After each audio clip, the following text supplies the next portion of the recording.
La palabra apocalipsis quiere decir revelación, revelación.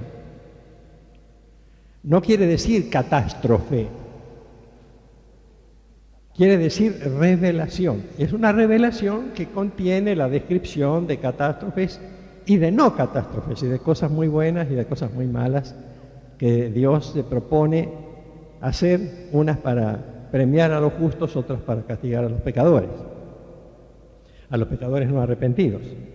Pero el Apocalipsis quiere decir revelación. El otro día explicábamos que la palabra misterio en el Nuevo Testamento también significa revelación. También significa revelación. Eso es muy importante. Me parece que... Entonces, hoy vamos a mirar varias páginas del Apocalipsis, rápido, pero viendo qué quiere decir esto. Por eso, el capítulo 1 empieza, miren en su Biblia, la revelación de Jesucristo. Pero en el Nuevo Testamento, cuando fue escrito esto por San Juan apóstol, decía el Apocalipsis de Jesucristo. Traducido, la revelación de Jesucristo. Es decir, es algo que Jesucristo reveló, algo que Jesucristo enseñó. Esta revelación, dice el versículo 1, Dios se la dio. La revelación de Jesucristo que Dios, el Padre, le dio para manifestar a sus siervos, que somos todos nosotros los hijos de Dios, las cosas que deben suceder pronto. En el calendario de Dios las cosas suceden pronto. Y la declaró enviándola por medio de su ángel, ángel en griego, angelos, en hebreo melech, por medio de su mensajero, a su siervo Juan, Juan el apóstol, San Juan.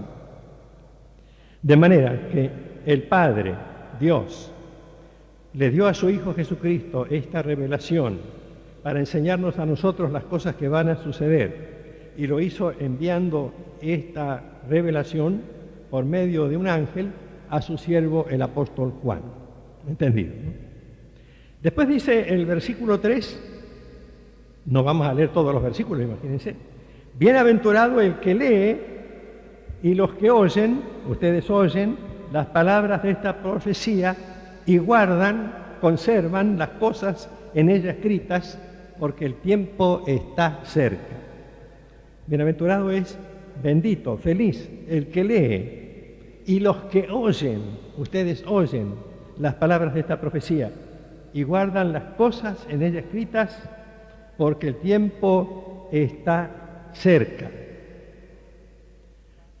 Después empieza Juan a relatar su encuentro con Jesucristo mismo en una visión. Y entonces dice en el versículo 17, cuando él vio a Jesucristo en toda su gloria, a Jesucristo mismo, caí como muerto a sus pies. Y él puso su diestra sobre mí diciendo, no temas. Yo soy el primero y el último, y el que vivo y estuve muerto. Y he aquí que vivo por los siglos de los siglos. Amén.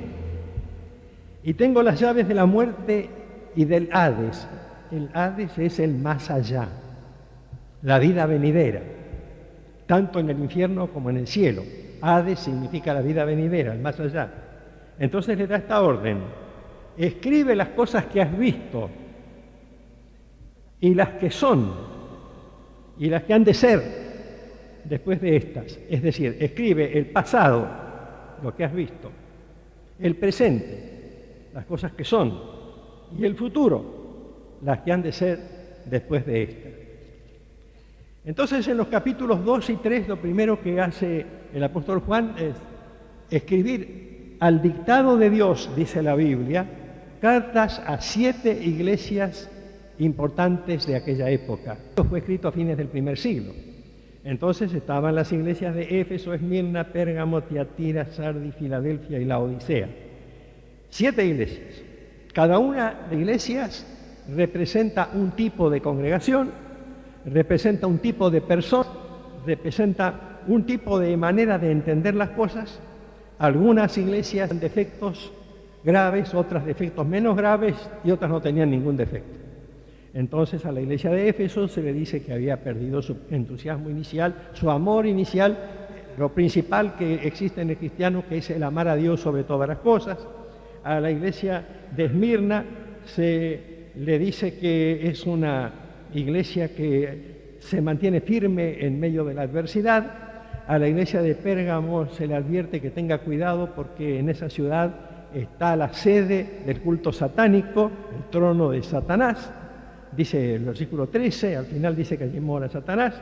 Después a la iglesia de Tiatira se le dice que tenga cuidado porque tenía una bruja que se llamaba Jezabel. ¿Saben que hay un perfume que se llama Jezabel? Hay señoras que lo compran, ¿eh? Bueno, esa mujer, Jezabel, dice acá la Biblia, que se dice profetiza, que enseña y seduce a mis siervos a fornicar y comer cosas sacrificadas a los ídolos y participar en la idolatría. Tengan cuidado, le dice a esta iglesia. A la iglesia de Sardis le dice, yo conozco tus obras, que tienes nombre de que vives y estás muerto. Ojo con eso, porque no son muertos los que inducen calma, como era, la paz disfrutan de la tumba fría, muertos son los que tienen muerta el alma y viven todavía. Ojo, esta iglesia parecía viva pero estaba muerta. A la iglesia de Filadelfia la felicita por su fidelidad y su paciencia y le promete en el versículo 10, yo también te guardaré de la hora de la prueba que va a venir. De esto vamos a hablar enseguida. La prueba que va a venir sobre el mundo entero, todavía no vino, tiene que venir, para probar a todos los que moran o a los que moran sobre la tierra. Pero a esta iglesia la elogia nuestro Señor. Después a la iglesia de la Odisea la critica, le dice en el versículo 16, cualquier es tibio y no frío ni caliente, te vomitaré de mi boca. ¿Por qué? Porque tú dices, yo soy rico y me he enriquecido y de ninguna cosa tengo necesidad, y no sabes que eres un desventurado, miserable, pobre, ciego y desnudo, etc. Y le pide que se arrepienta. La peor de todas. Entonces, una vez que vemos este panorama, que es un panorama histórico, en todas las épocas de la historia de la humanidad hay iglesias así, congregaciones así y gente así. Entonces, después, dice el versículo 1 del capítulo 4, después de esto miré y he aquí una puerta abierta en el cielo. Y la primera voz que oí como de trompeta hablando conmigo dijo, sube acá y yo te mostraré las cosas que sucederán después de estas. Y empieza Juan a tener una cantidad de visiones. Nos interesan esta noche algunas de estas visiones. Capítulo 5. Dice que cuando él estaba allá en esta visión celestial, vi en la mano derecha del que estaba sentado en el trono un libro escrito por dentro y por fuera, sellado con 7 sellos. Los libros eran pergaminos así, enrollados, como un rollo. Y entonces le ponían sellos, lacres, para que no se pudieran abrir. Este libro sellado ya había sido mencionado siglos antes por un profeta llamado Daniel en el Antiguo Testamento. Y entonces dice el versículo 2, vi a un ángel fuerte que pregonaba a gran voz diciendo, ¿quién es digno de abrir el libro? Aquí empieza el Apocalipsis. Siempre hubo, según la Biblia, una lucha de quién es digno de dominar la historia. Una lucha entre dos personajes, Satanás y Jesucristo. Jesucristo denunció a Satanás como el príncipe de este mundo. Y en la tentación, cuando Satanás le dijo que le ofrecía los reinos del mundo y su gloria, Jesús nunca negó que Satanás tuviera ese poder. Satanás siempre luchó por gobernar la tierra y hasta ahora lo está consiguiendo, humanamente hablando, porque el propio apóstol San Juan, el mismo apóstol que escribió el Apocalipsis, dice en su primera epístola, en el capítulo 5, el versículo 19, sabemos que somos de Dios y el mundo entero está bajo el maligno. Entonces este ángel desafía al universo. ¿Quién es digno de dirigir la historia? ¿Quién es digno? Y ninguno, dice el versículo 3, ninguno. No se atreve Satanás a presentarse, ninguno. Ni en el cielo, ni en la tierra, ni debajo de la tierra podía abrir el libro, ni aún mirarlo. Este libro representaba la dirección de la historia humana que se va a describir en el resto del Apocalipsis. ¿Quién es digno de ser el Señor de la historia? En la filosofía de la religión del famoso arzobispo Fulton Sheen, de la Iglesia Católica en Nueva York, él dice: nunca nos olvidemos que Jesucristo es y será el Señor de la historia. Y esto es verdad. Pero Satanás siempre pretendió serlo. Y todavía ahora, muchos de nosotros, si no nos descuidamos, caemos en ese juego diabólico, que no es precisamente el que nos muestran las películas de ciencia ficción con todas esas producciones de terror, sino que el juego diabólico es aceptar que el sistema que dirige este mundo, que preside este mundo, es occidental, cristiano o algo parecido. No es cierto, es satánico. Y la misma Biblia se encarga de afirmarlo. Entonces aparece el Señor Jesucristo. Y entonces dice que los testigos, versículo 9, los testigos, no los testigos de Jehová, que son una secta, sino los que estaban presentes allí, los santos, los ancianos, los personajes que representaban a la iglesia, dice el versículo 9, cantaron un nuevo cántico, diciendo: digno eres de tomar el libro y de abrir sus sellos, porque tú fuiste inmolado y con tu sangre de todo linaje y lengua y pueblo y nación. Digno eres porque nos has redimido con tu sangre. La diferencia entre Satanás y Jesucristo es que Satanás no derramó su sangre, no murió en la cruz. Jesucristo sí. Y eso le dio el derecho de salvarnos y al mismo tiempo de gobernar la historia. Y entonces viene la alabanza que está allí, que después ustedes pueden leer con tranquilidad en su casa, y en el capítulo 6, Jesús, que aquí se llama el Cordero de Dios, como dice la misa criolla, Cordero de Dios que quita el pecado del mundo, pero fue la expresión de San Juan Bautista. Y aquí el Cordero de Dios que quita el pecado del mundo. El Cordero, o sea, el Señor Jesucristo, abre. En el primer sello aparece un caballo blanco. Lo que pasa es que Jesús siempre aparece también como un caballo blanco. En el capítulo 19 de Apocalipsis dice: vi el cielo abierto y aquí un caballo blanco, y el que lo montaba se llamaba Fiel y Verdadero. Es Jesucristo. Versículo 13 dice: estaba vestido de una ropa teñida en sangre y su nombre es el Verbo de Dios. Pero este no es Jesús, este caballo blanco aquí, porque Jesús está llamando. Jesús, cuando abre el sello, llama al que va a aparecer. Y el que va a aparecer, ese caballo blanco, montado por un hombre que llevaba una corona, es el imitador de Jesucristo. Porque Jesucristo dijo, nos enseñó en el capítulo 24 del Evangelio de Mateo, enseñó claramente que vendrán falsos cristos y falsos profetas y harán prodigios y milagros y engañarán a muchos, se parecerán a Cristo. Entonces la primera advertencia profética es: cuidado, vienen grupos falsos, religiones falsas, cristos falsos, caballos blancos que no son auténticos, aparecen primero y están allí, presentes en la iniciación misma de la revelación. Segundo, aparece el caballo bermejo, al cual le fue dado poder de quitar de la tierra la paz y que se matasen unos a otros. Hace 2 días, aquí en Rosario, en la zona sur, un señor que tenía un kiosquito creyó que 2 chicos que pasaban, 2 chicos de 20 años, eran los que le habían robado, y entonces fue a buscarlos, los puso contra la pared, sacó un revólver, mató a uno y no pudo matar al otro, pero le disparó también 3 balazos. Violencia. Esta profecía es violencia. Cuando vino el diluvio, la tierra estaba llena de corrupción y violencia. Violencia e inseguridad cada vez mayor. Cada vez mayor. Estas no son etapas necesariamente sucesivas en la historia, son etapas simultáneas, y el tercer sello con el tercer ser viviente, el caballo negro, el anterior el caballo bermejo, rojo, de la violencia, de la inseguridad, del temor y del miedo que espanta a la gente cada vez más en ciudades y pueblos y en cualquier lugar en la actualidad hoy. Y entonces aparece el tercer sello y un caballo negro. Inflación. 2 libras de trigo por 1 denario, 6 libras de cebada por 1 denario. Precios de entonces. Subiendo. Problemas económicos. Hambre. Desocupación. los problemas derivados de la globalización empiezan a multiplicarse de la manera que la Biblia describe, porque la Biblia habla en un tono cósmico, habla de fenómenos universales, de cosas que van ocurriendo y van invadiendo la tierra como una enfermedad irresistible.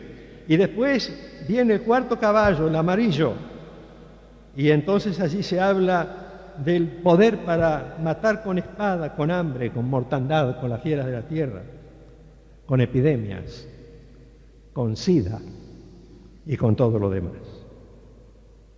Esto es la primera visión que tiene que ver Juan. Inmediatamente Juan hace un resumen de lo que va a ocurrir. Se abre el quinto sello y entonces aparecen las almas de todos los que mueren por ser fieles a la palabra de Dios. Yo ayer en una de nuestras capillas, la capilla del Faro, allí cerca de Capitán Bermúdez, en Granadero Baigorria, les hablaba a los chicos de mi amigo James Ayorinde, pastor en Uganda, en África. Él quiso ser fiel a Dios cuando Idi Amin perseguía a los cristianos.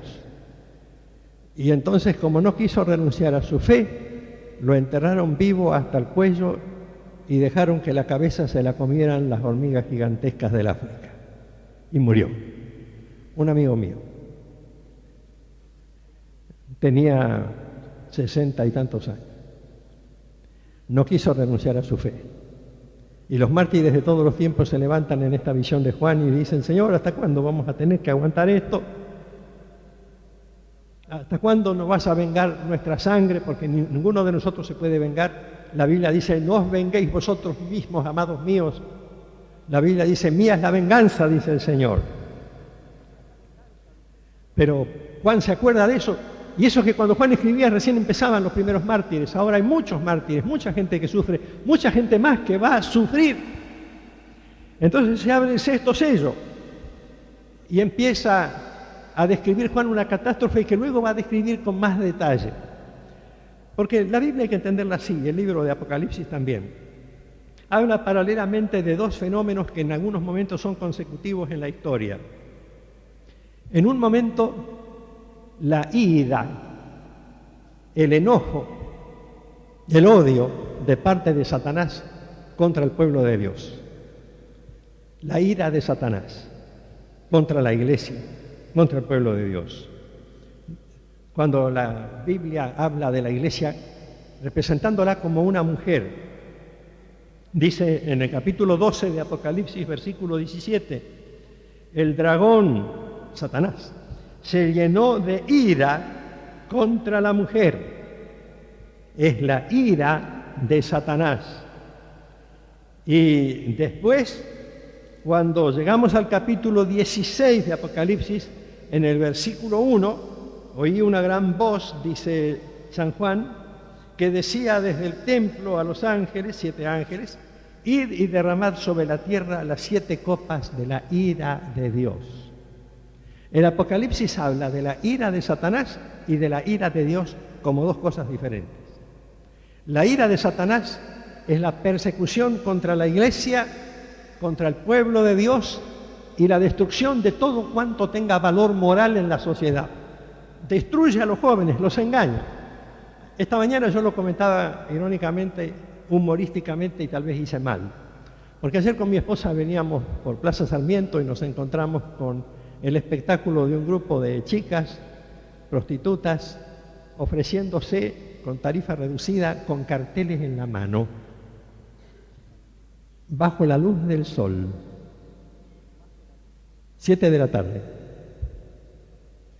Satanás desata su ira corrompiendo, pudriendo todo, corrompiendo mentes, trata de corromper la iglesia, trata de que los grupos se dividan, de combatir a los líderes de las iglesias, combatir, bueno, a los pastores. Yo ya soy bastante viejo, ya aunque me combatan ya del medio.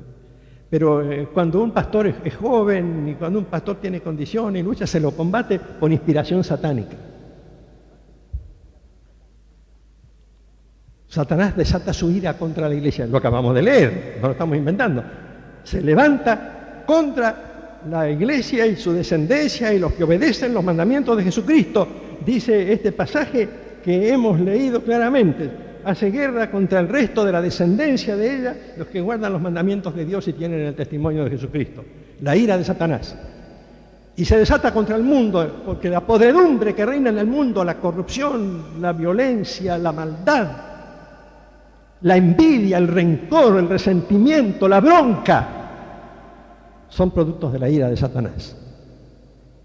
Y también la Biblia habla de la ira de Dios, porque Dios no se queda de brazos cruzados. Dios reacciona y castiga también. Dios es bueno, es amor. Jesucristo murió por nosotros en la cruz.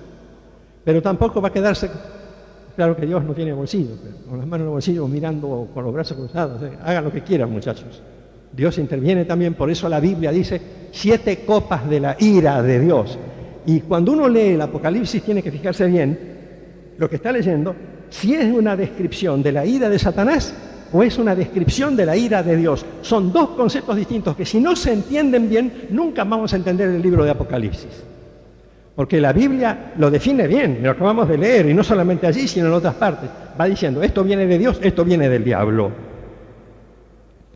Y el diablo tiene poder, no el diablito de pacotilla caricaturesco con el que estamos familiarizados a través de los dibujos humorísticos, sino el verdadero querubín brillante, Luzbel, luz bella, Lucifer, que la misma Biblia describe como ángel, el mismo Satanás. Dice la Biblia cuando San Pablo escribe a los Corintios, se viste como ángel. Se pone en el bolsillo a la gente para destruirla.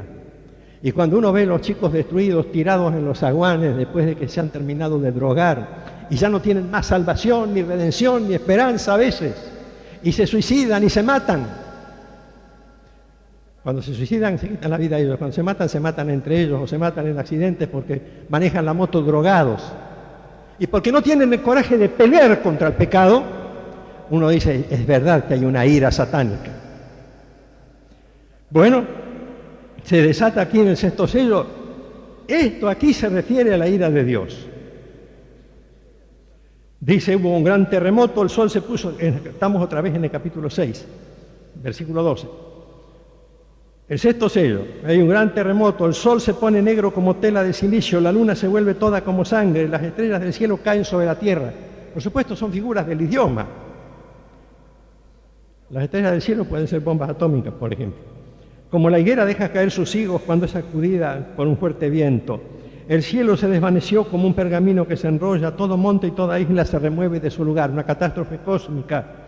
Y los reyes de la tierra, los gobernantes, los grandes, los ricos, los capitanes, los poderosos, y todo siervo y todo libre se escondieron en las cuevas y entre las peñas de los montes.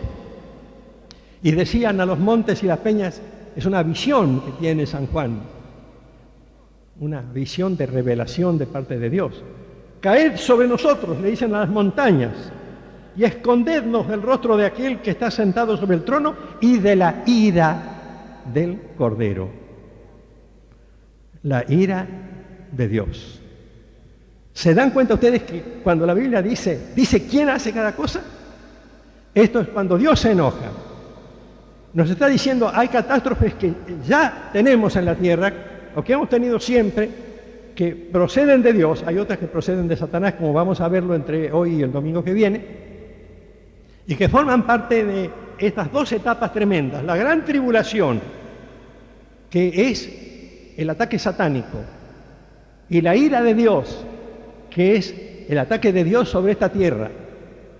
Entonces, va a llegar el momento en que la gente va a buscar esconderse en los montes y en las cuevas. No dice, esto es ciencia ficción, no es nada de ciencia ficción, es el único lugar donde uno se puede refugiar si hay una guerra atómica. En las cuevas. Incluso las cuevas hechas por los hombres.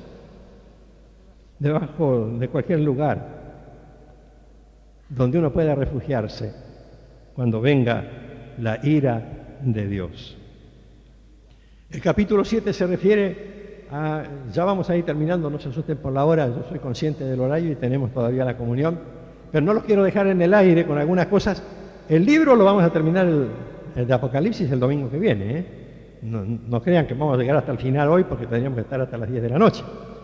Pero el capítulo 7 habla de 144.000 personas que no son los testigos de Jehová. Yo los aprecio mucho, los respeto mucho, pero no son ellos. Acá no dice en ninguna parte que son ellos.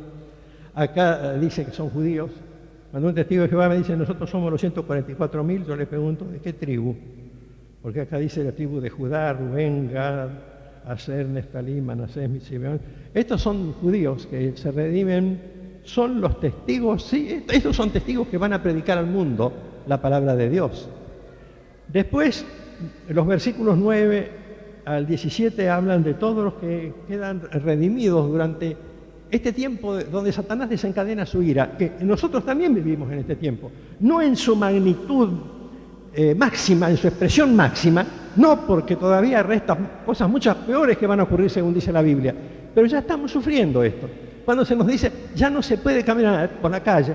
Yo me acuerdo en el año 58, hace ya 40 años, algo más de 40 años, la primera vez que yo fui, por una beca, deja claro, pues nunca fui un hombre rico, a Estados Unidos por 2 meses para estudiar algo de administración eclesiástica, yo me acuerdo que me asustaba un poco cuando en el hotel me dijeron, estábamos en Nueva York, unos muchachos que habíamos recibido esa beca, nos decían, no salgan después de las 6 de la tarde por el Bronx o por tales o cuales barrios, algunas zonas del Bajo Manhattan, no salgan porque es peligroso.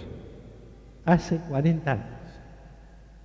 Ahora hay lugares de Rosario donde mejor no salir y a determinadas horas y cada cosa va peor, va cada vez peor. En Buenos Aires mucha gente, no solamente policías y comerciantes, mucha gente sale en algunos de los barrios apartados sin saber si va a volver, pero también pasa lo mismo en el centro.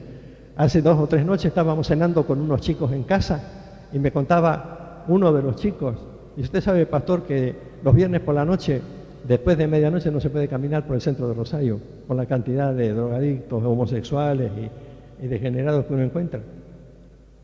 Bueno, después de esto miré, dice el versículo 9 del capítulo 7, y aquí una gran multitud en la cual nadie podía contar, de todas naciones y tribus y pueblos y lenguas, que estaban delante del trono y en la presencia del Cordero, vestidos de ropas blancas y con palmas en las manos, y clamaban a gran voz diciendo, la salvación pertenece a Dios. No nos pertenece a nosotros. Si somos salvos es porque Dios quiere, no porque nosotros tenemos méritos. La salvación pertenece a nuestro Dios que está sentado en el trono y al Cordero, Jesucristo. Y entonces le explican a San Juan quién era o quiénes eran esos personajes. Y le dicen, versículo 14, segunda línea, estos son los que han salido de la gran tribulación y han lavado sus ropas, han lavado sus pecados y las han emblanquecido en la sangre del Cordero. Esos somos nosotros, porque nosotros estamos viviendo la gran tribulación en la parte que es la ira de Satanás. Nosotros no vamos a vivir la ira de Dios porque Dios va a buscar a su iglesia antes, lo explicamos el domingo pasado, pero estamos viviendo la ira de Satanás. Es una guerra espiritual, dicen las sectas. Muy bien, es una guerra espiritual, pero que ya la ganó Jesucristo. Pero nos amparamos en la sangre de Jesucristo para ser salvos. Por eso vamos a explicar el martes, no necesitamos andar pateando demonios por todos lados, sino que tenemos que refugiarnos en Jesucristo, el Señor. El Señor. Y esto es lo que se enfatiza aquí. Fíjense que acá no dice, estos son los que se han sanado de las enfermedades. Está bien, se sanan de las enfermedades cuando oramos. Yo mismo he sido sanado, muchos hemos sido sanados, pero los que han salido de la gran tribulación y han lavado sus ropas y las han emblanquecido en la sangre de Jesucristo, etc. Y entonces empieza a venir otra descripción. Aquí vamos a hacer un paréntesis. Y el apóstol Juan va a ir viendo alternativamente la ira de Dios y la ira de Satanás. La ira de Dios que se está desatando poco a poco contra toda la gente que está en pecado, porque hay un momento en que Dios dice basta. Hay un pasaje que a mí siempre me impresiona mucho en la carta de San Pablo a los romanos. En el capítulo 3, el versículo 19, dice, sabemos que todo lo que la ley dice, lo dice a los que están bajo la ley, pero después agrega, para que toda boca se cierre y todo el mundo quede bajo el juicio de Dios. Porque nosotros los seres humanos somos muy charlatanes. Hablamos de nuestros méritos. Hay algunos que deliran hablando de sus propios méritos. Delante de Dios se va a cerrar toda boca. Dios se va a encargar de cerrar las bocas. No nos vamos a poder defender tan fácilmente delante de Dios, porque Dios conoce hasta los más íntimos secretos de nuestro corazón. Y entonces Él lanza su ira.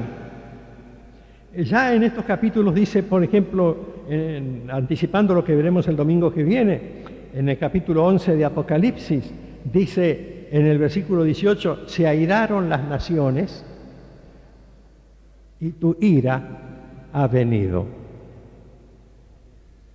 A medida que se va acentuando la globalización, se va preparando el camino para el gobierno mundial del anticristo descrito en la palabra de Dios. Y entonces, mis hermanos, quisiera recordarles esto, para pasar al momento de comunión. La Biblia dice que Cristo va a venir a buscar a su iglesia, que va a venir a buscar a su iglesia en este tiempo, el tiempo de la ira de Satanás, el tiempo del reino del maligno, el tiempo de la maldad, y antes que llegue la maldad a alcanzar su máxima expresión. Lo dice San Pablo escribiendo a los tesalonicenses, como lo vimos el domingo pasado. Va a venir, porque como veremos el domingo que viene, después se desatará la ira de Dios. Y la Biblia dice que estas cosas acontecerán repentinamente y que, como lo afirma tanto la epístola a los hebreos, este es el tiempo de la gracia de Dios, de la bondad de Dios, de la predisposición de Dios a perdonarnos, a lavar nuestros pecados, a abrirnos las puertas de la salvación, abrirnos el camino al cielo. Este es el tiempo. Postergar nuestras decisiones o nuestras actitudes ante Dios puede ser fatal, puede ser una desgracia terrible. En todo el Apocalipsis no hay ninguna otra alternativa, o la ira de Dios o la ira de Satanás. Y el destino eterno que está en el Apocalipsis, en toda la Biblia, o el cielo o el infierno. La decisión es nuestra. Y en este estudio de profecías que terminaremos el domingo que viene, nos postramos delante de Jesucristo para decirle, Señor, gracias porque este pan y este vino de la comunión, de la Eucaristía, de la Santa Cena, representan tu dádiva del cuerpo y de la sangre, del cuerpo para sanar nuestras enfermedades, de la sangre para lavar nuestros pecados.